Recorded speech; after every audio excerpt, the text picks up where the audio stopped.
Faith without action is dead.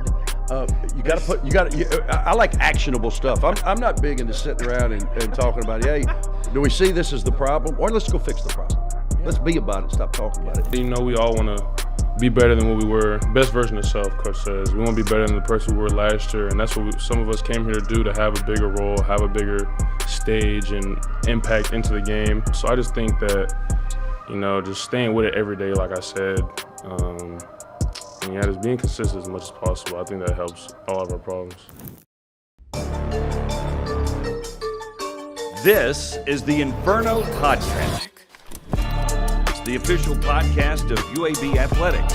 Blazer fans, this is the place every week for an inside look into UAB Athletics. This episode is brought to you by Pearl River Resort. Welcome into the Inferno Podcast. Scott Griffin here. It's season 3 now, with the beginning of the year, episode number 2 here.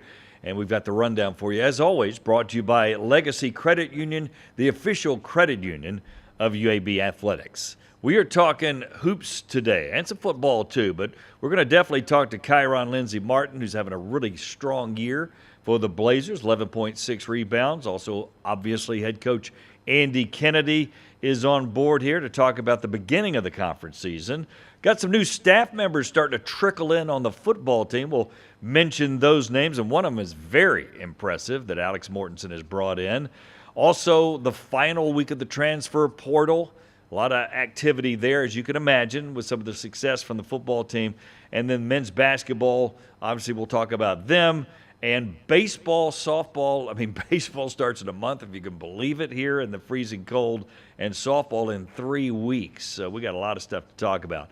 Don't forget, you can always follow the Inferno Podcast on all the socials, however you get it, YouTube, Instagram, Twitter, Facebook, and, of course, the website, uabsports.com. All right, let's take a break. We'll come back with more. Andy Kennedy will be along here on the Inferno Podcast. Hang on.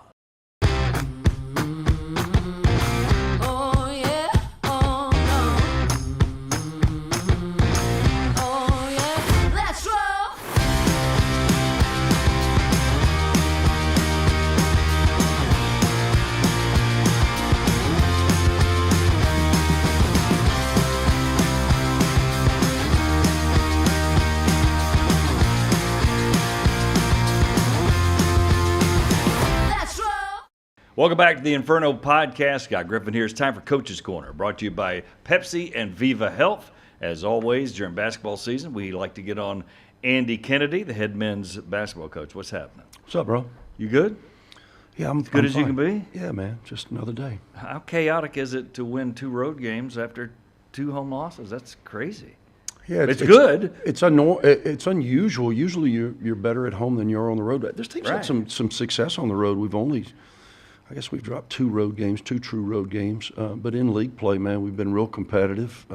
They've both been a tale of 2 different halves. It's South Florida, who many predict to win the league. We're the only team that has beaten them. Since we beat them at home, they went on the road and won 2 in a row. We were down 11 with about 5 to play, got the thing to overtime and got it over the hump, despite not having any of our front court kids in the game. They'd all filed out, so we were playing 4 guards. We don't even practice 4 guards. So we were doing things that we'd never done before, but found a way to win. And then against East Carolina, we're up about 12 with about 6 to play, playing really good in the second half. Had about 3 or 4 dry possessions. They got hot. They got the leading scorer in the league, and he goes for 32 on us. Really made some difficult plays, and we tricked off a couple of free throws that gave them an opportunity to hit a 3 to tie it. Unfortunately, they did just that, so we go to overtime limping a little bit, but had enough resolve to pull it out. Yeah, and so that's where that pre-conference schedule, I'm sure, helped you being on the road some. Unless you're real good or real bad, you're going to be in close games. I don't think we're real good, and I don't think we're real bad. And that's what I was going to point out, too. Your stuff is thin. Yeah, of course. To win, it's a thin margin. Yeah, and especially when you get into league play. Now you're not fooling anybody. Now everybody's seeing it. Everybody knows, and you are who you are. You just got to be best version of self. And since last time we talked, our rebounding has been a staple for us in league play. That has abandoned us a little bit. Now, maybe that is because maybe the competition has rose. I don't know, but we're not rebounding it to the level that we need to. We're still really good as it relates to turnovers. We're second in the country in turnover percentage, fewest. So we garner possessions through not turning it over, and then we've been good at getting to the free throw line. Our 2-point percentage is good. We still struggle from three. That hasn't changed. We're timely in our shot making. We've had different guys sitting here today. We've got 5 guys averaging double figures, which is great, and a 6th right at 9 a game. So we've got a number of different guys that can step up on different nights, and it's served us well to this point. But you guys aren't very big, so, and I know you always have good rebounding teams normally, so regardless where you've been. So that is a mindset, and I think that will show itself in the league play, right? Don't you think that'll get better? Because with Chapman, Martin, and Rivera, you've got 3 really good. Yeah, and they're tough kids, and they've really, really done a good job. We've got to get our guards to rebound a little bit better because they all look at those guys, and collectively those 3 guys are getting around 24 rebounds, which is a pretty good number from your front court. You've got to be able to get some more out of your back court, but we are being outsized. We're 6'8", 6'7", 6'7" up front. Tough guys, physical guys, but when every game that we've played to this point in league play, our opponent has had one against East Carolina, 2 guys in that 6'9", 6'10" range that are on the court all the time. So you've got to really, really, we call it first blood. You've really, really got to be forceful in knocking guys off the ball, or just based on anatomy, they're going to reach it before you do. But when you have a Salim London running the point, and then Chance over there, you can be fairly big in the backcourt, right? You can. We've got Chance at 6'6", needs to play 6'6". He is really dynamic. I've said this to friends of mine because I'm from Mississippi, but I have a show me state mentality. And so I don't like to hype guys. this dude hadn't done anything in college, and he comes to us, and I knew he had talent, but he's really, really, really a gifted passer in traffic at 6'6". I think, quite honestly, the best in the history of this program. I don't think there's ever been another guy at 6'6" that can get in traffic and make the right play at the right time as consistently as this guy does it for a guy who's played less than 20 college basketball games. But I say that to now hit you with the real. He's got to get a lot better than everything else. And one of the things is physicality and rebounding. He should be because of his instincts, I think that's a gift that he has. He's instinctively around the ball, and he has a way to kind of slither through. That should make him a good rebounder as well. He should get 5 or 6 from that, right? Exactly. Because he has a good understanding of where the ball is. Our big guys are in there doing all the heavy lifting. They're like the offensive lineman, creating gaps for you to go get the ball. And he doesn't do it. And so that's the next step for us. We've got to get him to really rebound. Salim as a guard is typically outside. Chance we play him all over the court, but Chance is a guy that needs to rebound a little bit more. Jacob Meyer, I thought, was terrific. 29 points, made the game winner for us at East Carolina, but he also had 5 big rebounds and some hard ones. He's only about 6'2", but he plays with a grit. He's got some athleticism. We've got to get him to rebound consistently as well. Has he been better than you thought, Meyer? No, he's been what I thought he would be. You don't know these kids until you coach them, and you don't really know who's going to do what when until you're in the fire with them. Jacob is an incredible competitor. I had a pretty good career at UAB, and I only shot 20 balls one time in a game. I think he's already done it like 3 times. He takes it. He did it yesterday, and I'm for him now. I'm for him. He'll come down 1-on-4, and everybody's like, "Man, coach, that's a bad shot." But that's Jacob. If you don't let him do that, you might as well just let him stay in Greenville. That's what he does. So you've got to kind of live with the good and the bad, and hopefully the good outweighs the bad, and it definitely has with him. He's another one, we lost our second home game in conference to FAU, and he goes for a donut, doesn't score, fouls out in like 12 minutes. Yeah. What? And then he goes for 29 and 5 and hits, I think he scored 21 in the second half yesterday. Later. Bro, the swings, those swings can't happen, but you got to understand all of the guys on our team have just been role players. So, they could have a bad night, and then they're just going to not play as much because they'll just put somebody else in. Right. Well, I've recruited you here for more.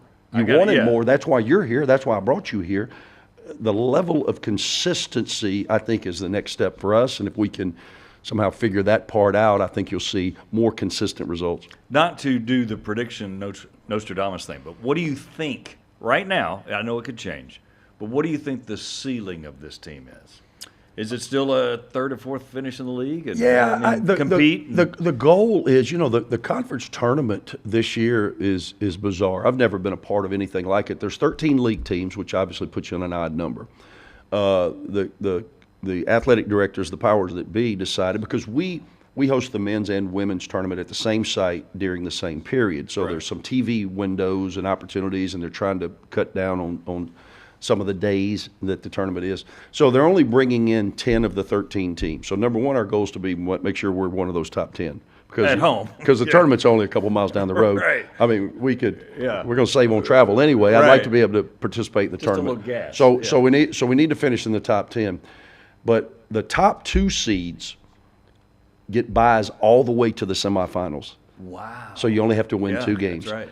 The top 4 seeds, which we've been every year since I've been here, you always get a bye. Well, now you get a double bye, so now you got to win 3 games. Teams 5 and 6 got to win 4, and 6 through 10 got to win 5.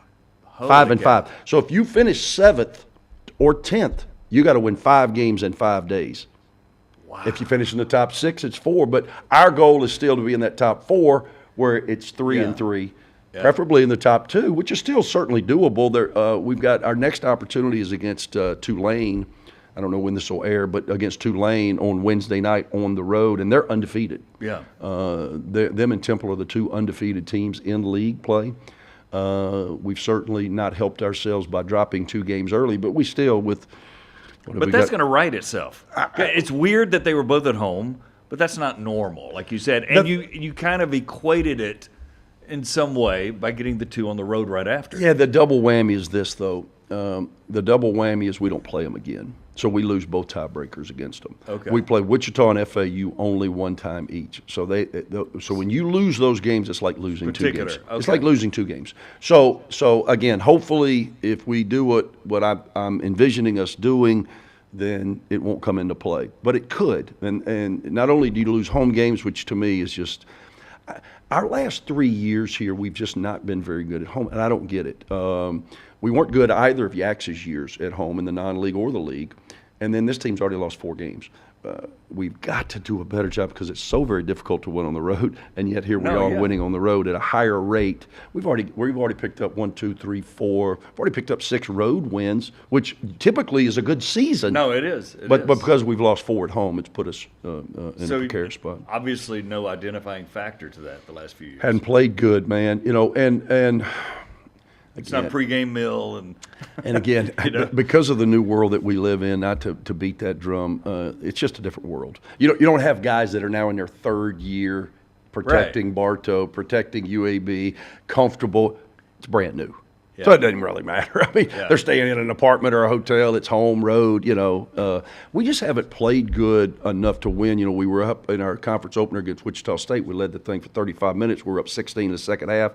We have incredible drought defensively or offensively, and we let a kid go for a career high on us and make eight threes.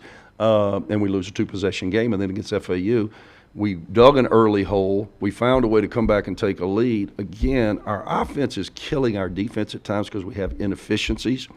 And because of the fact that we're still so poor as it relates to three-point shooting, we're not rebounding it at the rate that we once were. Our margins are really thin. I know you want to get to the point of where it's the old coach's adage, right, where you defend so intensely that your offense is created off that. Yeah, there's a lot of factors obviously go into that, rebounding the ball and all that. But that's how we won the game last night. Think about this: you go on the road, you give up 85 points to the home team. That's typically, if I told you that, you'd say, right, yes, a loss. Yeah. We make 3 3-pointers on the road, and you say there's no way you win. You get out rebounded by 9, and you're saying, how do you win that game? Well, we won it because our points in the paint, we were +10. Points off turnovers, we were about +8. second chance points, despite being out rebounded by 9, we were +6. We outscored them at the free throw line. So cumulatively, we were able to overcome some of those things, and that's really how our team is built. We were good in the open floor last night, but we're not a team that steals a lot of balls because we're trying to gap you and keep you out of our paint because we don't have a lot of size, i.e. rim protection. So schematically, we're so you got to play a little softer. Yeah, schematically, and we change a bunch of defenses, which has been fortuitous for us because typically it'll create some opportunities for us in the open floor, and that was the case yesterday. Wow. And I know you, when we talked 2-3 months ago, you said, I've got to open up my little notebook of coaching stuff. You're still rifling through those pages and all the experiences and small tweaks have here. Have you called on anybody? No, everybody's got their own problems. You've been doing it so long, you can figure it out. I just the biggest thing that, and again, and if I'm going to keep doing this, it's my new normal, and I'm not real comfortable with it. I've got to get more comfortable with it. Is understanding that when you've got so many new guys, you don't even really know what they can do. You think what they can do when they're practicing.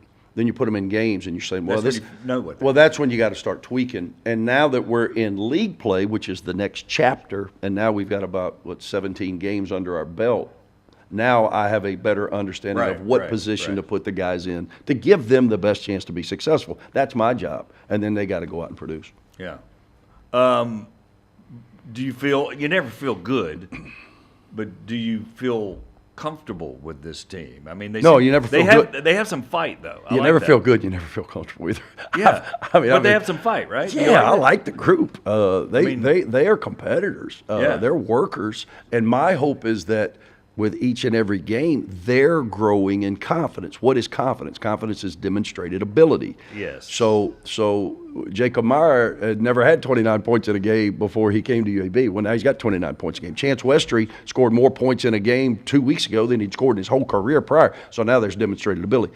Kyeron Lindsay's had multiple 20-point games. He's never had that. That's demonstrated ability. So my hope is that they're growing into the role that we need them to play in order for us to get to that level that I was just referring to of consistency. This team has proven that we have a formula by which we can be successful. Are we disciplined enough to stay to that formula consistently? And if we do that, then this team's got a chance to reel some wins off. And I was right by you in FAU game near the bench, and what impressed me, you're always coaching guys, and your assistants are too, but you're really involved in that. But that they accept coaching. Not everybody these days accepts coaching. Am I wrong in that this group, and there's going to be moments where they don't, but sure. On the whole, they're accepting coaching. There's no question. I think we've got a very receptive group. I've thought that from jump. We got a good group of kids, but they're very receptive. But as it says in the good book, faith without action is dead. I like actionable stuff. I'm not big into sitting around and talking about, hey, do we see this as the problem? Or let's go fix the problem. Yeah. Let's be about it, stop talking about it. And I think, again, because I'm a habits guy, I believe habits over everything. Have I told you this before? Yes. I think habits over ability, habits over intellect, habits over motivation, habits over inspiration. You can count on it. Ultimately, we are all going to boil back to our habits. I've got some good ones. I've got some bad ones. And I'm just trying to develop the habits in these guys that are necessary in order for us to reach our potential. Because the ultimate goal is best version of self, both individually so we can be that collectively. So they have to be receptive. I don't think they say, Coach, you're wrong when we show them or we talk to them about how to do things. Then you have to have the discipline by which to do it, actionable. Right. And hopefully we're working towards that. Are you having fun? That's a stupid question. I'm having fun right now. I like you. No, I know. I mean. During the games? Coaching. No, I know it's a grind because I see you. Oh, man. But on a whole, without looking back, with this group, I enjoy. Because you're still a purist where you want to coach and then have that receptivity you're talking about. Yeah, I would say, not to sound like an old head, but I'm getting to be old.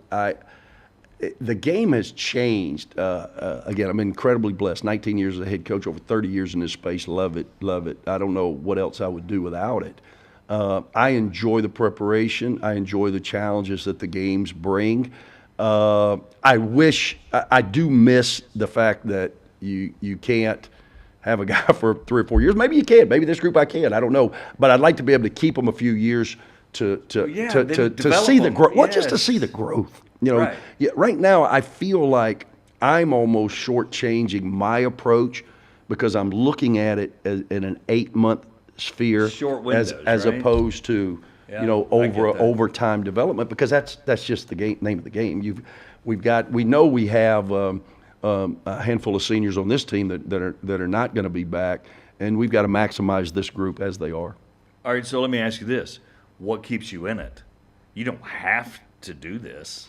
I know you probably think you do, but Kimber probably thinks you do. But I was out of coaching. You know, I got a forced reset. You know, some people. You were great at that, by the way. I enjoyed it. I just really wasn't ready for it. You know, at the time. But at 50 years old, I got somebody to call timeout, full timeout. It's going to be a full, not a third. Hey, we're going to give you a full timeout.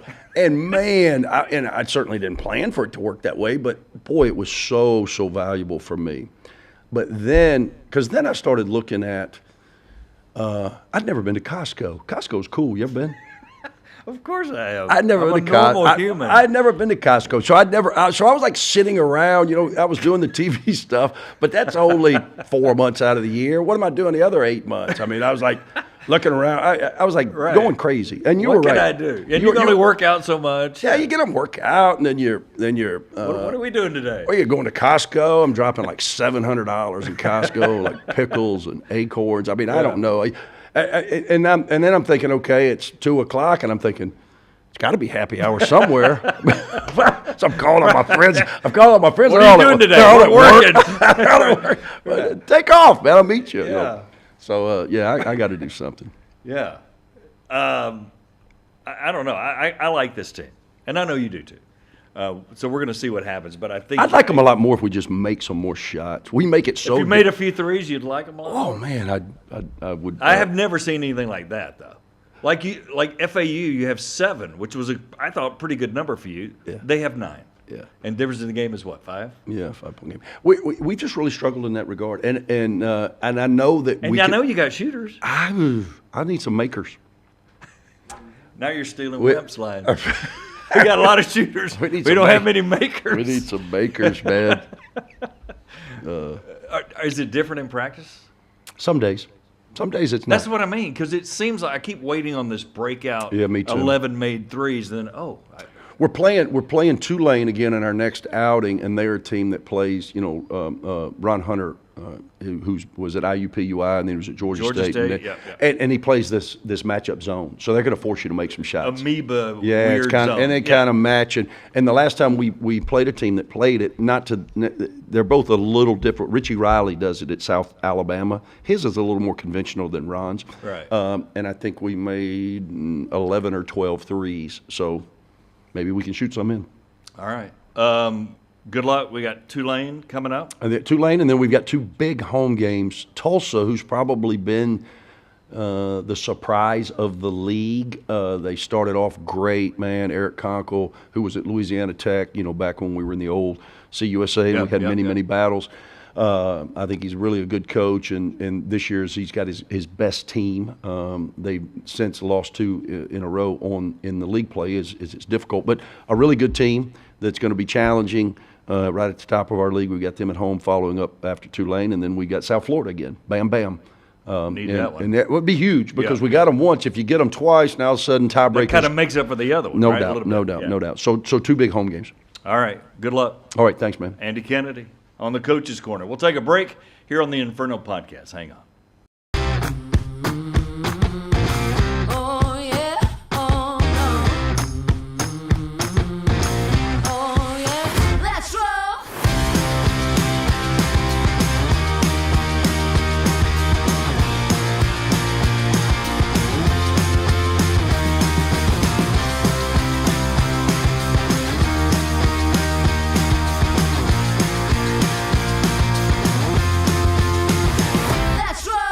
The if in life, it's a world of possibilities. If you go for a night out with friends, if you can keep an eye on your money along the way, if you know you have overdraft protection with no fee transfers from savings, When you get a low balance alert, it's easier to say yes to fun.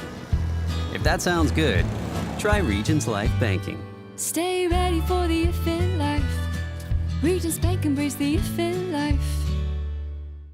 Welcome back to the Inferno podcast. Here, our Blazer of the Week, Kyeron Lindsay-Martin, the man. We've already talked to him a million times, but we're talking to you again because the most recent game against East Carolina, 20 points, 7 boards. You guys went on the road. What is this deal, winning on the road, and it comes after a home loss? You know what I mean? You guys are trying to figure it out. Yeah, we are trying to figure it out. I think it's just the mindset. I honestly think that, like, we have a team coming into our house and we think that they're just going to automatically fold. And then, like, with us going on the road, we're not going to fold for anybody. We're going to take your home court. And so I think it's just a mindset and approach, you know. And like Coach said earlier, the consistency, and that's where it starts, the approach. Our approach has to be consistent to let everything else fall through. Yeah, it's bad to lose 2 at home, but it's like I keep saying, but to follow it up with that determination to get it on the road, that's a good thing. So it's kind of like, if we can keep that and then change a little bit of the home. Win the home games, it'd be a different season for sure, Yeah. Is conference play different so far? We're very early in it, but yeah. Automatically, you know, the talent, the size, and just the skill. American Conference is a good conference. Like you said, it's still early, only, 4 games in now? Yeah. But, yeah, definitely bigger guys, and especially us being known for rebounding, they're going to throw their tallest guys at us. And I say it's definitely more physical than the regular season, for sure. All right, so you're pulling 6.6 rebounds, over 11 points. There's 5 guys in double figures, which is great. 56% from the floor, 75 free throw. I think you're having a really good, solid year.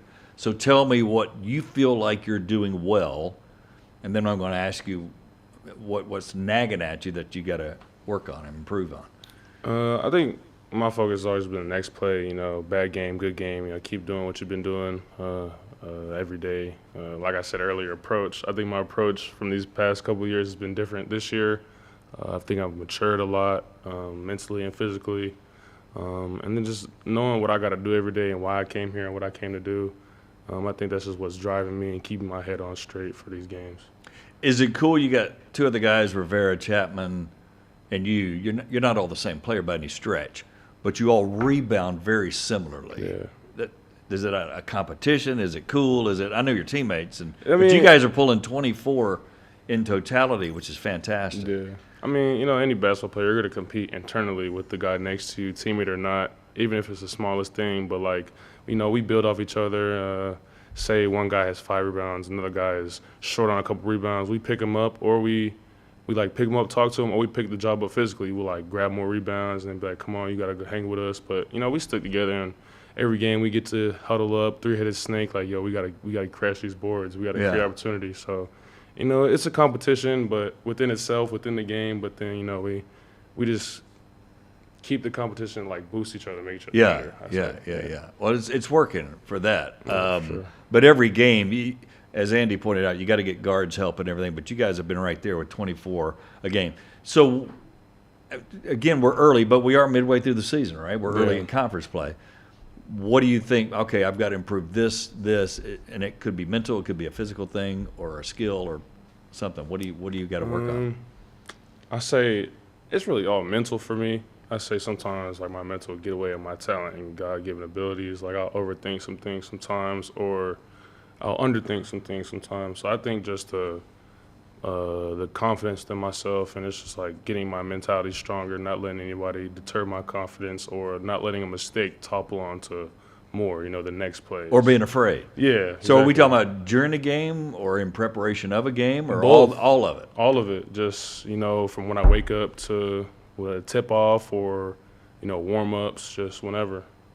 Because you're thinking about it, you know, we had, like, college guys aren't thinking about it. You're thinking about the game the day before and the night of, and I'm thinking about everything. So, you know, just, you know, working on my breathing too. You know, breathing, slow the heart rate down, get your mind from stop racing, just things like that. Yeah. As they say, every play has a life of its own. Mm-hmm. They say that for football, but there's a natural break. Is it difficult to do that in basketball? Because there's no natural break unless a whistle blows, right? Because you're going I mean, It's kind of constant, you know? Yeah, it's constant movement sometimes. Sometimes it'll be dead ball foul. The medias help out a lot too. But, Yeah. I mean, it's really just a constant running game, to be honest. It's really up and down. But, yeah, nothing like I'm used to, really. Yeah. Especially in this league. Do you have a better feel for your team and what you guys can accomplish than when we talked Oh, yeah, a month or two ago? For sure. So what do you see now?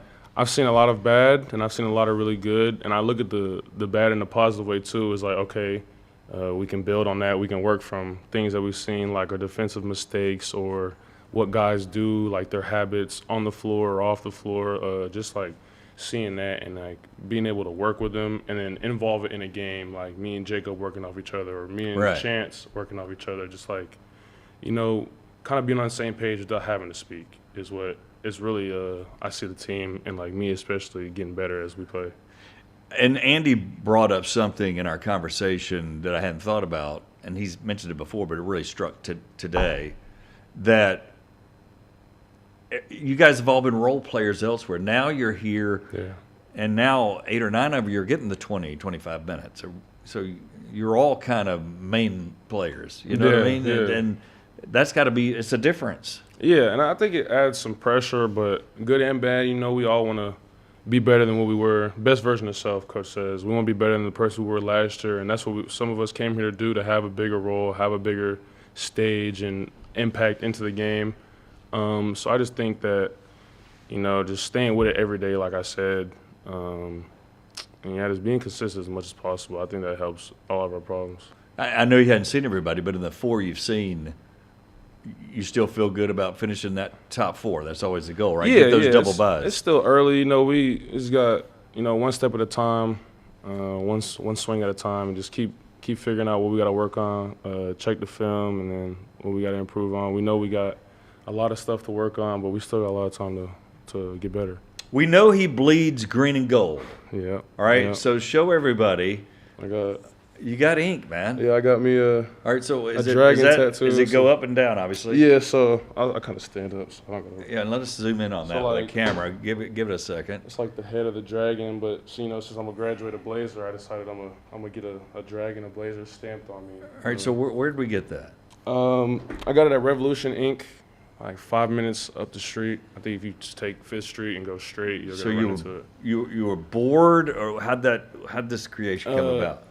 And were you involved in the creation of it? Yeah, I was involved in like the creation process, but it just kind of came about like this is my senior year. I want to put everything I got into the program, into where I'm finna graduate. Graduating's a big thing for me and my family. That's so, forever, man. Yeah, I know, and I'm a You got graduated ink Blazer. forever. Graduated Blazer forever. So I think that's really why I got it. So I thought it was Yeah. just a cool thing to do. And did you do that during the year? Yeah, I think I got here like the first Did your 2 months of trainers my know? summer. Did Cookie know? Or Nah, none of them knew. I just showed up to practice one day and I had it. Yeah. what did they do? They kind of freak a little bit? Nah, they were just like, they didn't notice it for a minute, and then they were like, what is it? What is it? And then I took the wrap off, and I was like, it's a Blazer, I'm finna graduate, and they all thought it was cool, and it was a cool story to tell. So, Yeah. Yeah. Yeah, that is very, very cool. Yeah, I and think so tell me about the creation of it again. I'm sure he had some kind of dragon you picked, but Yeah, I was like, I want a cool dragon, and I gave him like a reference picture, and then he said he like draws it all himself because he doesn't want to like copy somebody else's work. Right, so I was right, like, right. just do something cool. And I'm gonna work on building a sleeve, so that's kind of what it was made for. But yeah, he drew it up. The next day I went and it took like 6-7 hours, but the pain and everything was worth it for sure. yeah, what does Mom think? She's not crazy about it. I'm tatted everywhere, but I always got to call her and make sure it's okay before I get it. I always got to call and make sure Mom's okay. with Yeah, it before I get it. I got you. The year's kind of gone like you think, or I actually didn't expect. I didn't have any high or low expectations. I kind of just wanted to take it a day at a time. But I think so. How's it going then? I say it's going good. It's going better than I thought. Earlier I didn't really know everybody. Not everybody knew each other. So I was looking at more problems than like solutions that we had. But like as we grow together, I think it's looking better than what I thought it was, to be completely honest. Well, keep playing, keep rebounding, keep scoring. Yes, sir. Appreciate you hanging out. Appreciate you. Yes, sir. Kyeron Lindsay-Martin, power forward for the Blazers. We'll take a break. Come back with more of the Inferno podcast.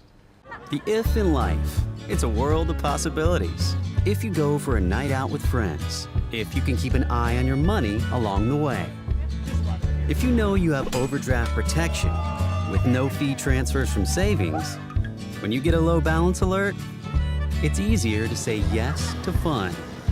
If that sounds good, try Regions Life Banking. Stay ready for the if in life. Regents Bank, embrace the if in life. Welcome back to the Inferno podcast. This week in Blazer Nation, we got the schedule coming up for you. As always, brought to you by Children's of Alabama. Before we get to that, though, big hire by Alex Mortensen this week, bringing on, he's got the Saban school, right? He got that graduate degree from the Nick Saban deal. He's bringing on Todd Grantham, another guy that holds that diploma. Grantham coming from Oklahoma State. He's been at Georgia before. Again, worked under Nick Saban, a very high-profile defensive coordinator. We all know that was a trouble spot the last few years for the UAB Blazers defensively for sure. So Grantham is on board as the new defensive coordinator for the UAB Blazers. Now, expect him to have autonomy from Alex Mortensen to be able to hire his own staff and the guys he's comfortable with as a linebacker coach, defensive back coach, what have you. So those announcements will be coming in as Todd Grantham makes his choices there. Now, as far as players, the transfer portal's still open. It'll be open until the end of this week, January 16th. So it's a couple of week window there. It's kind of silly to talk about transfers now. We do know guys like Iverson Hooks are gone to Oregon and Solomon Beebe to Virginia, things like that. But even until it's all said and done and that deal is signed, it's really premature to talk about it. But we will definitely have that on the next podcast that we have and kind of finalize who is definitely gone, who's definitely in the fold for UAB, because the Blazers are getting some players that have had some high-profile backgrounds as well from major Power Four conferences. So we'll let that all settle and do that instead of try to be fluid with that as we got. So we'll have that announcement coming up as well. UAB baseball will be kicking off against number 13 Florida. That's in about a month from now. That's a big first game for Casey Dunn and his team. Of course, he's still recruiting a lot of local guys. As we know, the baseball talent here is terrific. They should take a next step forward. At least that's the expectation this year. UAB softball will start a little sooner, about a week before that, and they'll be playing in a tournament at Southern Miss as well. Of course, they've got a new coaching staff, that's there in their second year now here with the UAB Blazers. All right, let's take a look at the upcoming schedule as we go here.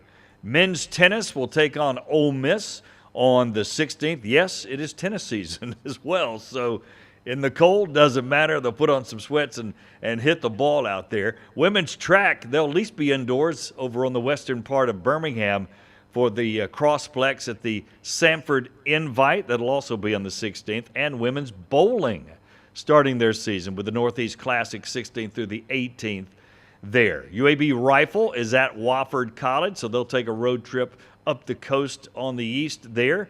Women's tennis will go down the road to Auburn at 3 o'clock on the 16th. So 5 events there on the 16th as well. Track will continue the next day with that Sanford Open again at the Crossplex facility. Women's basketball against Tulane at 2 o'clock. That's on the road.